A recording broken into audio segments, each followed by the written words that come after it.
Sir पहली बात तो ये increase their perks not salary, कि आप अपने एम्प्लॉइज़ के पर्क्स बढ़ाया करें, सैलरी ना बढ़ाया करें। ठीक है, सैलरी के बजाय आप पर्क्स पे जाएं। अब पर्क्स क्या हैं कि बंदे को मोटरसाइकिल ले दें, गाड़ी ले दें, उसके बच्चों की फ़ीस अदा कर दें, उसके बच्चों को पढ़ाना शुरू कर दें।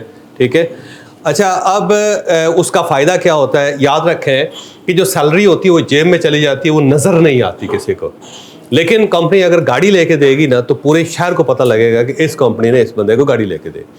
अब वो जो गाड़ी है वो इज्जत का सिंबल बन जाता है उस बंदे के लिए। लोग कहते हैं कि इसकी कंपनी बड़ी अच्छी है, यार देखो उसको नई गाड़ी लेके दी, 3 साल के लिए ली, 4 साल के लिए लेके दी, बड़े अच्छे लोग हैं, सारे लोग उसको कहते हैं यार तू गाड़ी वाला हो गया। पूरी फैमिली जो होती है, किसी के पास गाड़ी नहीं होती, उसके पास गाड़ी होती है। वो गाड़ी जो है ना वो अटैचमेंट साबित होती है उस कंपनी के साथ। पैसे अगर आप 3 गुना 4 गुना 5 गुना भी कर देंगे, किसी को नज़र नहीं आ रहे होंगे कि कितने पैसे।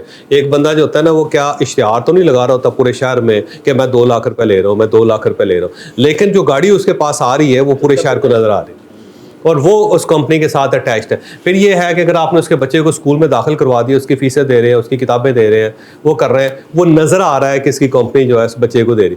अब उसकी ये है कि उसके अंदर उस बच्चे की वालदा भी, यानी आप उसकी वाइफ भी इन्वॉल्व होगी, फिर बहनें भी इन्वॉल्व होगी, बाकी सब लोग भी इन्वॉल्व हो गए, उन सब की आपकी कंपनी के साथ एक अटैचमेंट हो गई। और वो जो फैमिली की अटैचमेंट है वो आपके एम्प्लॉय को टूटने नहीं देगी। उसकी बीवी रास्ते में रुक जाएगी, कहेगी ना कर, ये बच्चे को स्कूल ले जा रहे हैं, इसकी तालीम का क्या बनेगा, इस किस्म का इनिशिएटिव ना लो जिसका हमें नुकसान हो रहा है।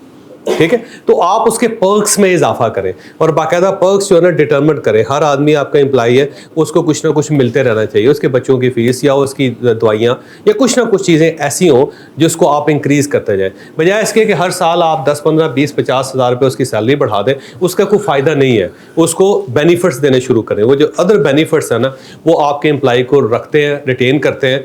तनख्वाहें आपके एम्प्लॉई को नहीं रोकती, याद रखिए।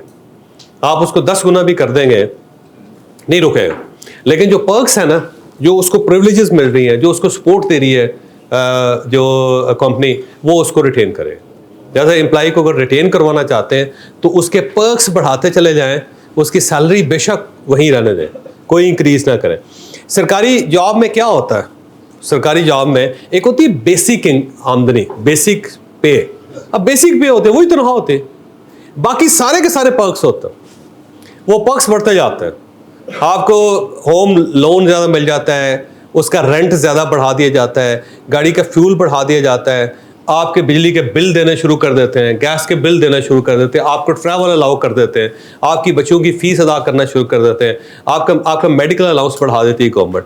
वो जो एक्यूमुलेट होती है उससे ज़रा तनख्वाह बनती है जितनी ज़्यादा होगी, लेकिन जब बेसिक्स का पता करते हैं तो पता करता है 20% भी नहीं है। ठीक, वो बेसिक सैलरी वही रहती है, बाकी चीज़ें बढ़ा देंगे, अदर उसके टैक्सेस कम कर देंगे ताकि उसकी आमदनी ज़्यादा बढ़ती चले जाए।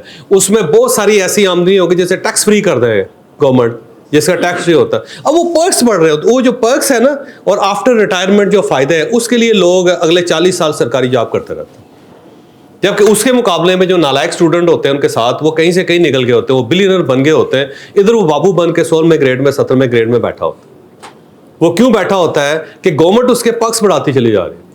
गवर्नमेंट ने उसको घर दिया हुआ है, बच्चों की तालीम के पैसे दिए हुए हैं, उसको मेडिकल अलाउंस दिया हुआ, पूरी ज़िंदगी बीमार नहीं हुआ, लेकिन साथ ही उसे पता है जब मुझे हार्ट अटैक हुआ तो गवर्नमेंट मुझे 10 लाख रुपए दे देगी, जाके अपना हार्ट ठीक करवा। तो ये जो सिक्योरिटीज़ हैं, ये सिक्योरिटीज़ तनख्वाह नहीं दे रही, पर्क्स दे रहे। तो आपने एज ए CEO अपने लोगों के पर्क्स बढ़ा देने। जितने पर्क्स बढ़ाते जाएंगे ना, बंदा नहीं जाता, बंदा उस वक्त जाता है जिसमें सिर्फ आप तनख्वाहें बढ़ा रहे हो, उसका कोई फ़ायदा नहीं, तनख्वाह को फ़ायदा नहीं। उसके पर्क्स बढ़ाएं, उसके बेनिफिट्स बढ़ाएं। वो जो बेनिफिट्स है ना सर, वो उसको रिटेन करें हमेशा।